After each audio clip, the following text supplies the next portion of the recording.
Hello and welcome to episode 17 in the series. This time I'll be reviewing a book covering some of Australia's trains in a more general format. For episode 17 I am covering In Praise of Trains in Australia, authored by the late Gary McDonald and published by Rigby in 1978. I have covered one of Gary's previous works in episode 5. This book is a pictorial of Australian railways in the 1960s and 1970s. The book is a hardcover edition with the dust jacket featuring South Australian Locomotive 520 on a tour special in the 1970s. This picture does not appear on the hardcover itself, but the title of the book is embossed on the spine.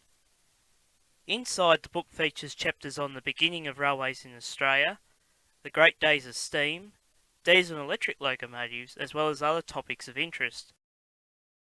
All those photos used are presented in colour. This is a big plus, but it must have been an expensive book to purchase at the time of publication. A lot of the photos from the 1970s are very sharp, so the quality of camera gear and film used must have been of a very high standard. Picking 3 favourite photos was a challenge, but I did come up with 3 standouts.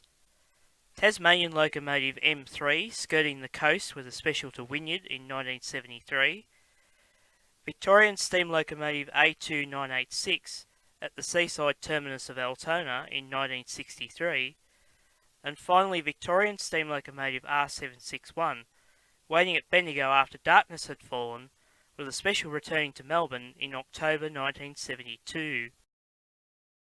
This is one for collectors of Australian railway books in general.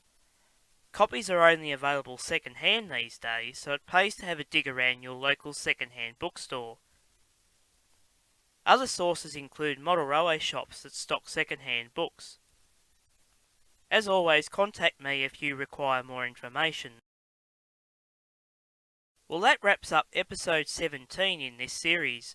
I hope you enjoyed it. Episode 18 will be looking at a book that covers the Victorian narrow gauge. As always, thank you for watching.